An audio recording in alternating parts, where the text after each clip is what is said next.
Bienvenue sur Talk Paris. Bonjour à tous et bienvenue dans un nouvel épisode de Talk Paris. Comme vous le savez, chaque mercredi, nous changeons un peu le format. C'est vrai.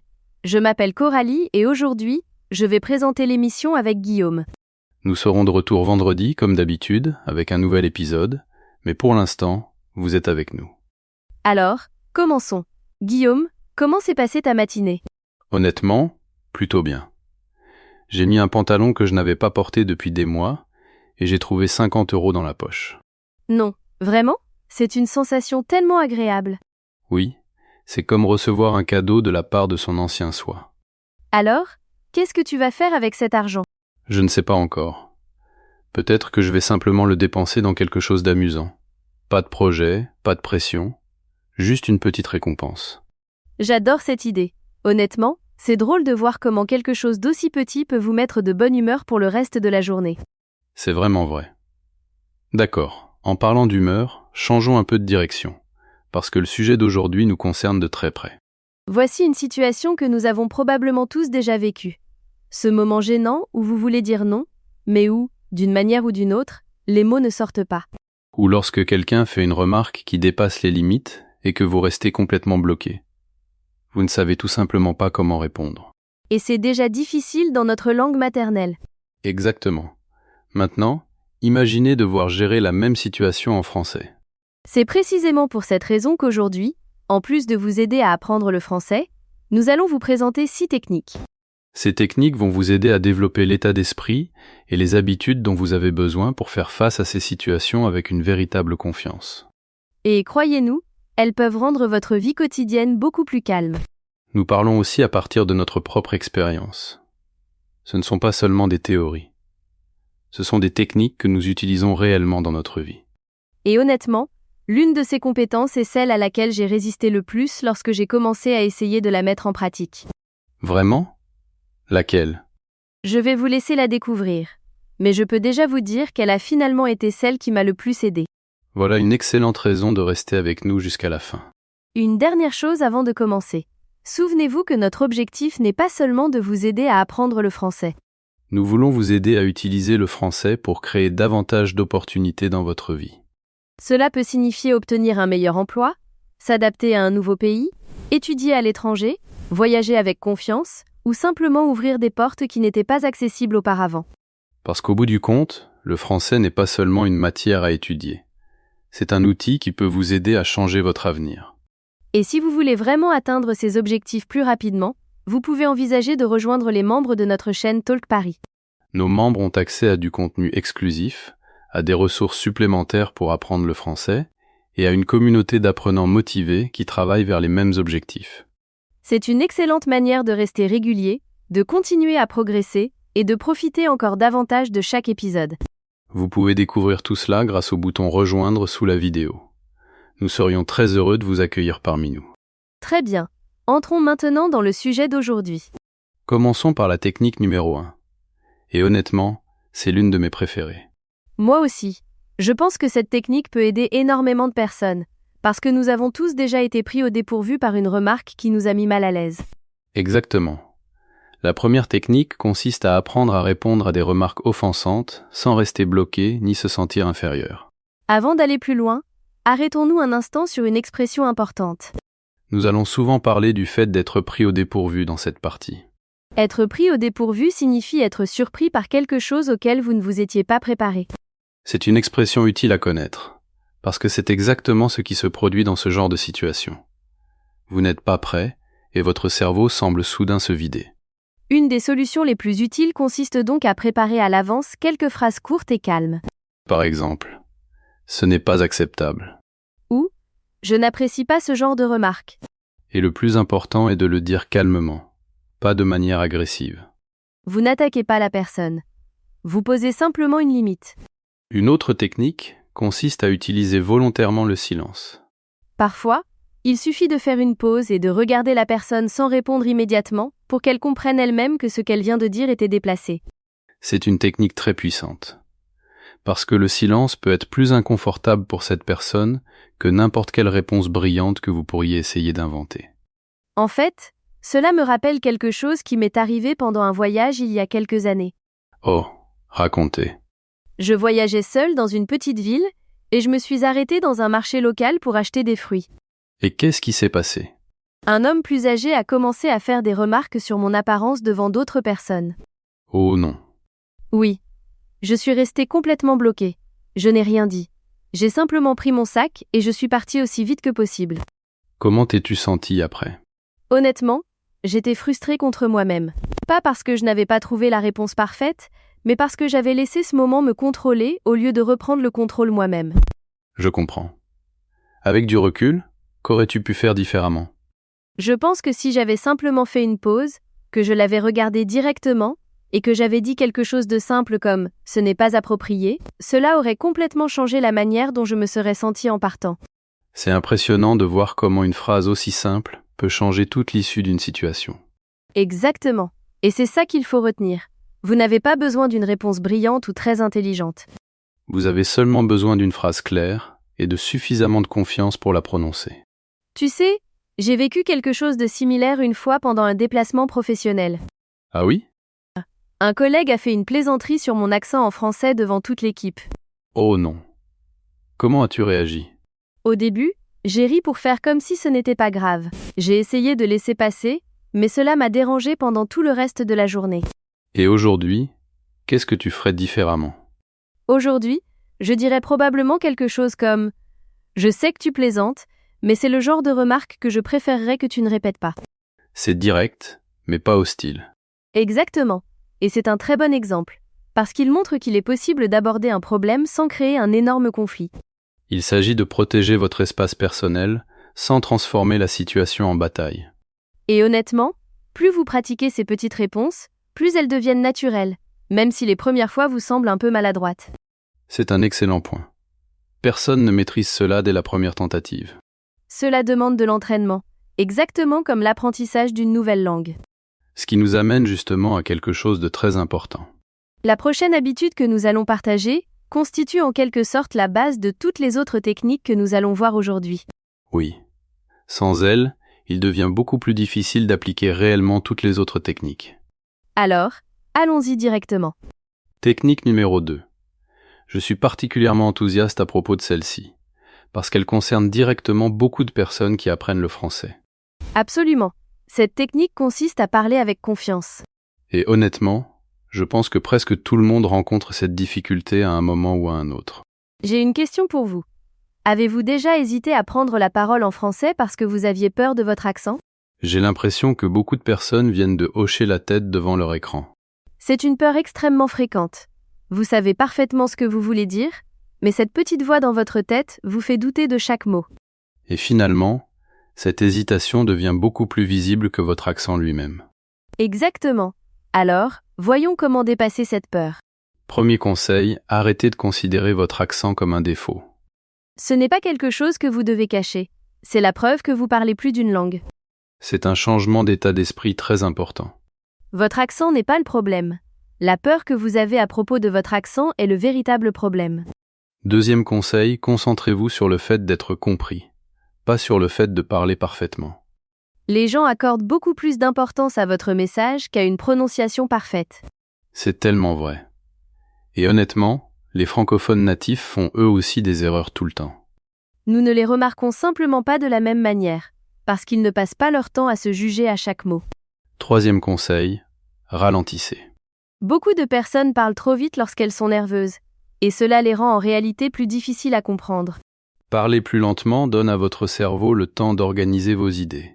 Et cela vous fait également paraître beaucoup plus sûr de vous. Quatrième conseil, entraînez-vous à voix haute, même lorsque vous êtes seul. Une technique que nous pouvons appeler « parler à soi-même » fonctionne extrêmement bien pour se sentir plus à l'aise avec le français. Arrêtons-nous un instant sur cette idée, parler à soi-même. Cela désigne tout simplement les conversations que vous avez avec vous-même, à voix haute ou dans votre tête. Et c'est un outil très utile parce qu'il élimine la pression d'avoir une autre personne qui vous écoute. Voici également quelque chose qu'il est important de mentionner. Il y aura toujours des personnes qui essaieront de vous faire douter de vous-même. Absolument. Quelqu'un peut vous corriger de manière un peu brutale ou rire d'une erreur que vous avez faite. Et ce sont précisément les moments où vous avez besoin de davantage de confiance, pas de moins de confiance. Parce que si vous laissez une seule remarque vous déstabiliser, vous commencez progressivement à éviter de parler. Et cela ne fait que ralentir vos progrès. À la place, considérez chaque erreur comme une preuve que vous êtes réellement en train de pratiquer, et non comme la preuve que vous êtes mauvais, en français. J'aime beaucoup cette manière de voir les choses.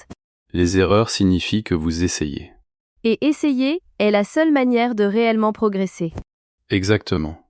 Et honnêtement, ce même état d'esprit s'applique à presque tout dans la vie, pas seulement à l'apprentissage du français. C'est vrai. Avoir confiance ne signifie pas se sentir parfaitement prêt. Cela signifie agir, même lorsque vous ne vous sentez pas encore prêt. Et, assez amusant, cela nous conduit parfaitement vers la compétence suivante. Oh, je vois où tu veux en venir.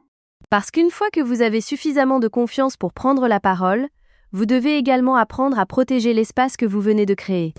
Et c'est exactement le sujet de notre prochaine compétence. Apprendre à poser des limites.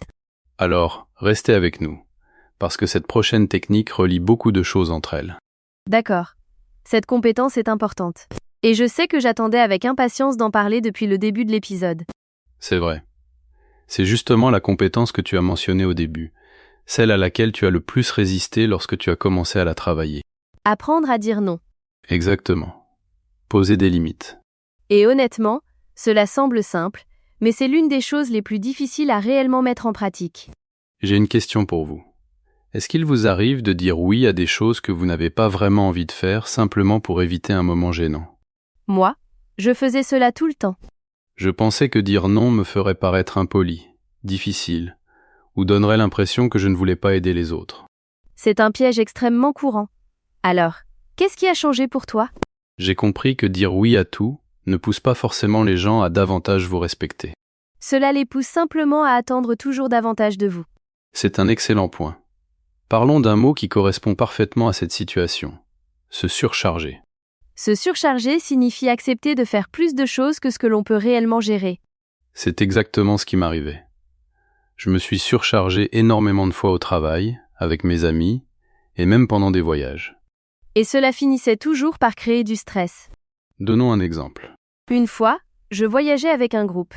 Tout le monde a voulu changer nos plans à la dernière minute pour faire quelque chose que je n'avais vraiment pas envie de faire. Et qu'est-ce que tu as fait? J'ai quand même dit oui, simplement pour éviter un conflit. Et comment cela s'est-il terminé? Très mal. Nous nous sommes retrouvés dans un endroit que je n'aimais pas. J'ai dépensé de l'argent que je n'avais pas prévu de dépenser, et j'ai été frustrée pendant toute la journée. Tout cela simplement parce que tu n'avais pas réussi à dire « En fait, je préférerais ne pas y aller ». Exactement. Et c'est justement le problème. Dire oui pour éviter un petit moment inconfortable peut créer un problème beaucoup plus important plus tard. Un non court et honnête sur le moment est souvent beaucoup plus facile à gérer que les conséquences d'un oui que vous ne vouliez pas réellement donner. J'ai un autre exemple. Un collègue m'a demandé un jour de le remplacer au travail pour le 3e week-end consécutif. Et je n'arrivais tout simplement pas à dire non. Comment cela s'est-il passé? J'ai fini complètement épuisée, j'ai raté l'anniversaire d'un ami, et, honnêtement, j'ai commencé à en vouloir un peu à mon travail simplement parce que je voulais éviter une conversation inconfortable. Ce ressentiment est très réel. Il s'accumule silencieusement jusqu'au moment où il finit par exploser. Exactement. Et ce qui est encore pire, c'est que personne ne m'avait réellement demandé de faire autant de sacrifices.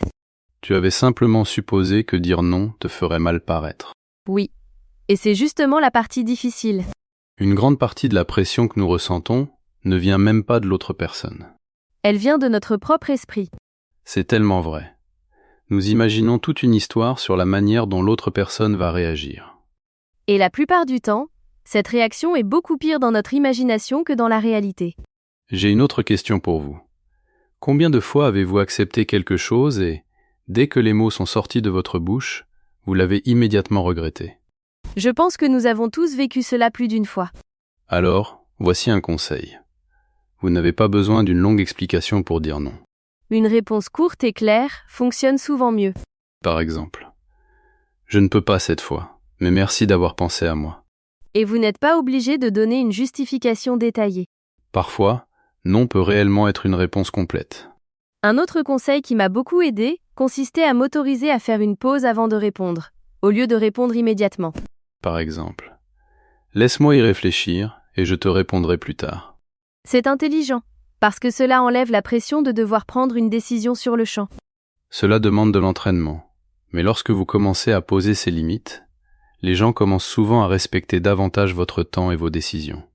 C'est intéressant, la peur de décevoir les autres provoque souvent beaucoup plus de dégâts que la déception elle-même. Très bien dit. Et cette idée nous conduit parfaitement vers la technique suivante. Parce qu'apprendre à dire non n'est réellement que la première étape vers quelque chose de plus grand. Il s'agit de reprendre votre autonomie. D'apprendre à arrêter de toujours placer le confort des autres avant le vôtre. Continuons donc. Parce que cette compétence s'appuie directement sur tout ce que nous venons de voir.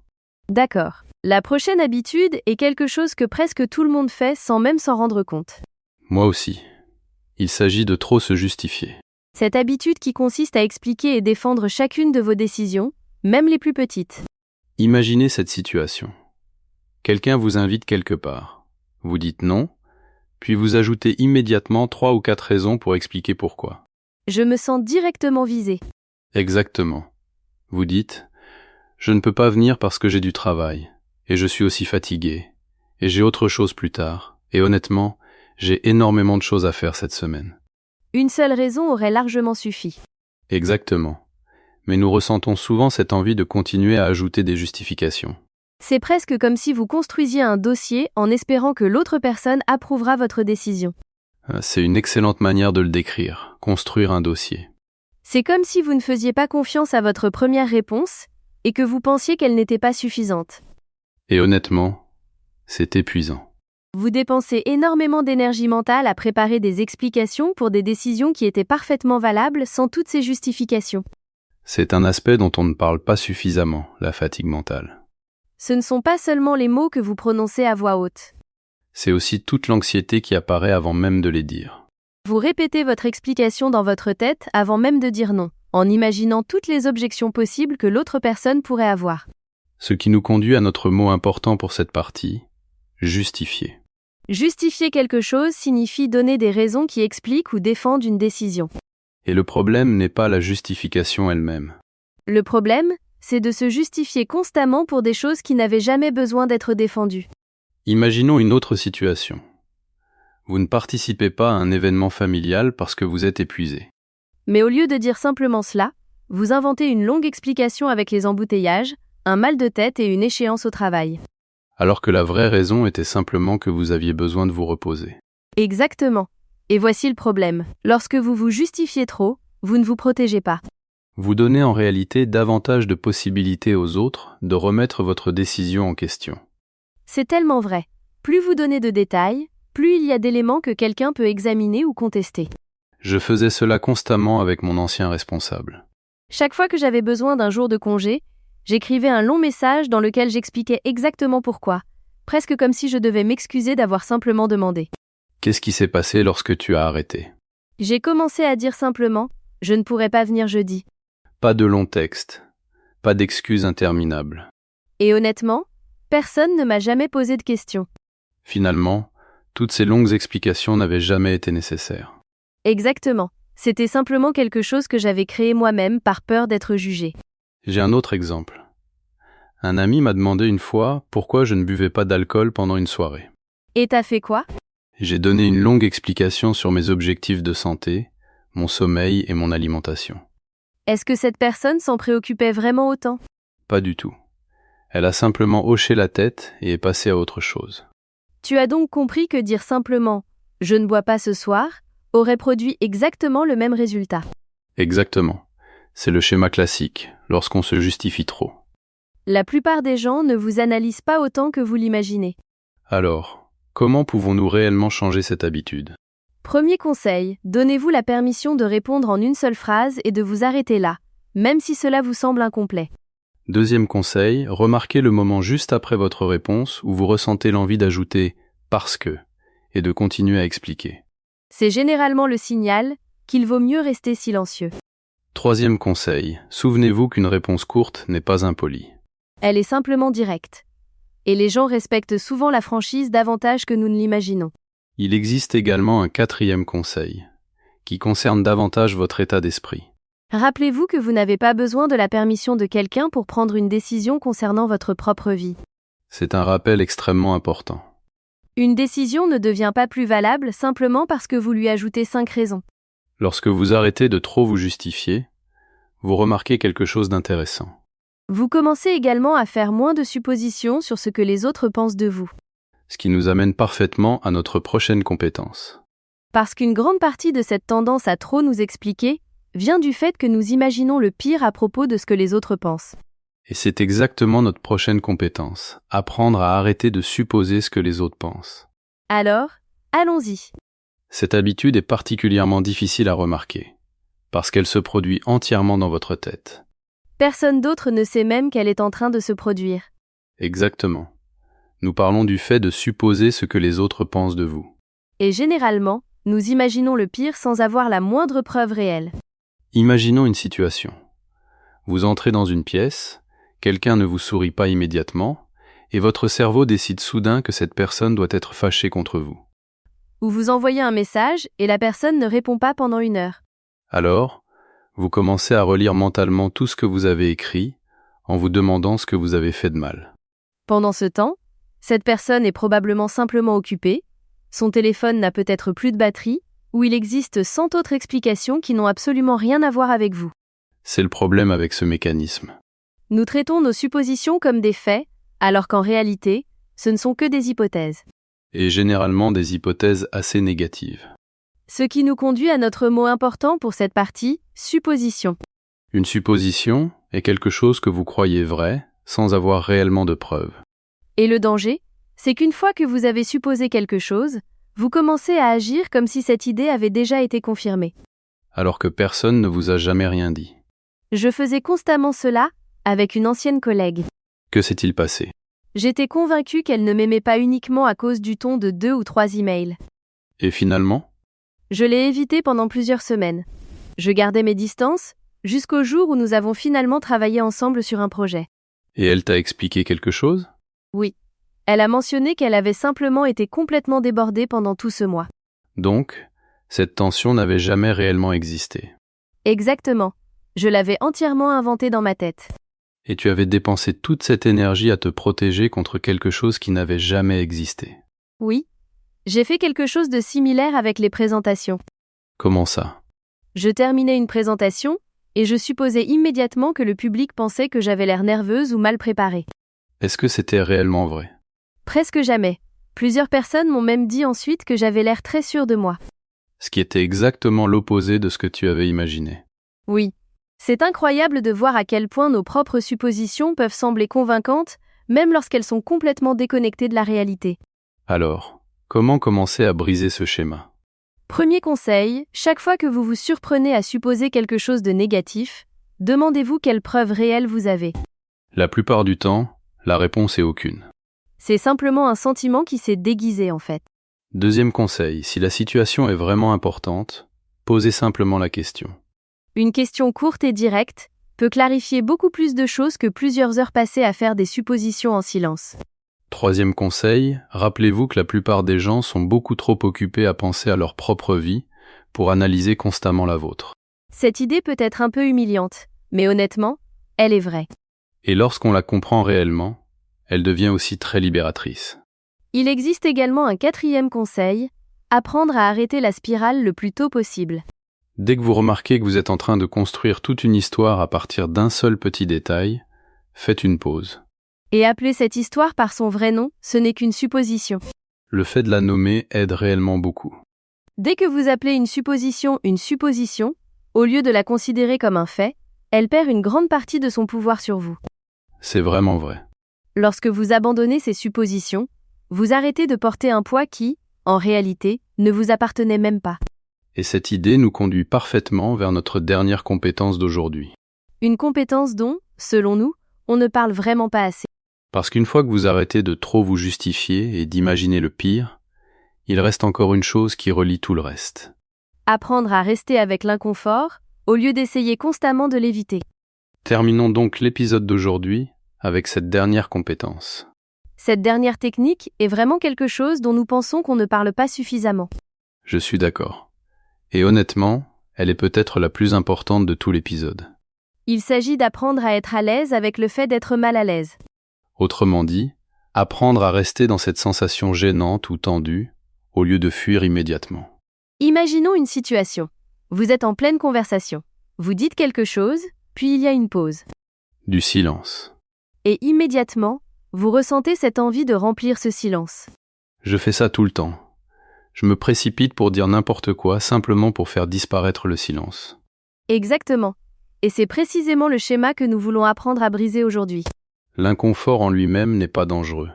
Mais nous le traitons souvent comme s'il l'était. Ce qui nous conduit à notre mot important pour cette partie, tolérance. La tolérance désigne votre capacité à supporter quelque chose de difficile sans avoir besoin que cela s'arrête immédiatement. Développer sa tolérance à l'inconfort est en réalité la compétence qui se trouve sous toutes les autres techniques que nous avons partagées aujourd'hui. C'est un excellent point. Dire non, poser des limites et arrêter de trop se justifier exigent tous de traverser d'abord un petit moment d'inconfort. Exactement. Si vous ne pouvez pas tolérer cette tension initiale, vous continuerez à éviter toutes les autres techniques, même si vous les comprenez parfaitement. Je me souviens de la première fois où j'ai réellement pratiqué cela. Qu'est-ce qui s'est passé? Je devais donner un retour à quelqu'un avec qui j'aimais beaucoup travailler et je me sentais vraiment très mal à l'aise. Qu'est-ce qui rendait la situation si difficile? Je n'arrêtais pas d'imaginer sa réaction et tout mon corps voulait adoucir chaque phrase ou éviter complètement de dire ce que j'avais à dire. Mais tu ne l'as pas évité. Non. Je suis resté avec cette sensation inconfortable et j'ai dit clairement ce que j'avais besoin de dire. Et comment la conversation s'est-elle passée? Honnêtement, beaucoup mieux que ce que j'avais imaginé. Vous voyez? C'est exactement le problème. Nous construisons une énorme peur autour de l'inconfort. Mais l'inconfort lui-même disparaît généralement en quelques minutes. C'est vrai. Il peut être intense pendant un moment, puis il s'atténue beaucoup plus vite que nous ne l'imaginons. J'ai vécu quelque chose de similaire avec le fait de parler en public. À chaque fois? Oui. Juste avant de commencer, j'ai le ventre noué et j'ai envie de disparaître. Mais tu le fais quand même. À chaque fois. Et après 1 ou 2 minutes, cette sensation inconfortable se calme presque automatiquement. C'est une chose extrêmement utile à retenir. L'anticipation est presque toujours pire que le moment lui-même. Alors, comment pouvons-nous développer cette tolérance? Premier conseil, arrêtez d'essayer d'éliminer complètement l'inconfort. Essayez simplement de le traverser une fois. Ce changement de perspective aide énormément. Vous n'essayez pas de vous sentir parfaitement à l'aise. Vous essayez simplement de vous prouver que vous êtes capable de gérer cette sensation. Deuxième conseil, entraînez-vous d'abord dans des situations où les enjeux sont faibles. Par exemple, laissez volontairement passer quelques secondes de silence gênant, sans essayer de le remplir. Ou posez une question que vous êtes légèrement gêné de poser. Ces petits exercices renforcent progressivement votre tolérance. Ainsi, les situations plus importantes paraîtront moins impressionnantes plus tard. Il existe également un autre conseil qui concerne votre corps. Remarquez les sensations physiques, la poitrine serrée, le cœur qui bat rapidement. Puis respirez simplement à travers ces sensations, au lieu d'essayer de vous échapper. C'est un changement très utile. La sensation physique n'est pas réellement dangereuse. Elle semble simplement intense sur le moment. Exactement. Dès que vous arrêtez de lutter contre cette sensation, elle disparaît souvent beaucoup plus rapidement que lorsque vous essayez désespérément de la faire partir. Un autre conseil, rappelez-vous que l'inconfort est souvent un signe que vous êtes en train de progresser, et non le signe que quelque chose ne va pas. Ce changement d'état d'esprit transforme complètement la situation. L'inconfort cesse de devenir un signal d'alarme. Il devient un signe que vous êtes en train de dépasser vos anciennes limites. Et honnêtement, c'est vraiment ce qui relie tout l'épisode d'aujourd'hui. Chaque technique que nous avons partagée vous demande d'abord de tolérer un petit moment d'inconfort. Répondre avec confiance. Dire non. Poser des limites. Arrêter de trop se justifier. Arrêter d'imaginer le pire à propos de ce que pensent les autres. Tout commence par cette petite seconde inconfortable. Et plus vous vous entraînez à rester dans cette seconde, plus chacune de ces techniques devient facile à appliquer. Voilà qui conclut nos 6 techniques d'aujourd'hui. Et honnêtement, nous espérons qu'au moins l'une d'entre elles vous donnera quelque chose de concret à travailler. Parmi les 6, laquelle a été la plus utile pour toi personnellement? Honnêtement, probablement le fait de poser des limites. Pourquoi celle-là? Cela semble très simple, mais dès que j'ai réellement commencé à le faire, une grande partie de mon stress quotidien a tout simplement disparu. Je comprends. Pour moi, je pense que ce serait la dernière. Apprendre à être plus à l'aise avec l'inconfort. Une fois que tu as compris cette idée, tout le reste est devenu plus facile à appliquer. Exactement. Cela constitue en quelque sorte la base de toutes les autres compétences. Tout à fait. Et toi, est-ce que tu penses continuer à travailler sur cette compétence à l'avenir? Absolument. Je ne pense pas que ce soit quelque chose que l'on règle en une seule journée. C'est plutôt une habitude que l'on continue à développer au fil du temps. Exactement. Et c'est le message que nous voulons vous laisser aujourd'hui. Vous n'avez pas besoin de maîtriser ces 6 compétences du jour au lendemain. Choisissez-en une. Une seule. Et commencez à la pratiquer cette semaine. Les petits progrès de ce genre s'accumulent beaucoup plus vite que ce que la plupart des gens imaginent. Et continuez aussi à travailler votre français. Parce que chaque épisode, chaque nouveau mot et chaque conversation vous rapproche progressivement de quelque chose de plus grand. Alors, soyez patient avec vous-même, aussi bien avec votre français qu'avec ses techniques. Et faites confiance au processus, même lorsque vos progrès vous semblent lents. Si cet épisode vous a apporté quelque chose d'utile, pensez à laisser un j'aime. Et abonnez-vous à Talk Paris si ce n'est pas encore fait. Cela nous aide énormément à continuer à créer ce type de contenu. Laissez-nous également un commentaire et dites-nous par quelle technique vous avez décidé de commencer. Nous aimerions vraiment le savoir. Et si vous connaissez 3 amis qui apprennent le français, ou simplement 3 personnes qui auraient besoin d'entendre ce message aujourd'hui, partagez cet épisode avec eux. Cela nous aide réellement à toucher davantage de personnes. Et cet épisode pourrait être exactement ce dont quelqu'un a besoin aujourd'hui. Voilà, c'est tout pour l'épisode d'aujourd'hui. Merci beaucoup d'être resté avec nous jusqu'à la toute fin. Nous apprécions votre présence plus que vous ne pouvez l'imaginer. Nous vous retrouverons mercredi prochain, à la même heure comme toujours. Prenez soin de vous et continuez à pratiquer. À très bientôt. Au revoir à tous. Et pour continuer à faire passer votre français au niveau supérieur, cliquez sur la vidéo suivante ou découvrez les autres vidéos que nous avons préparées pour vous sur Talk Paris.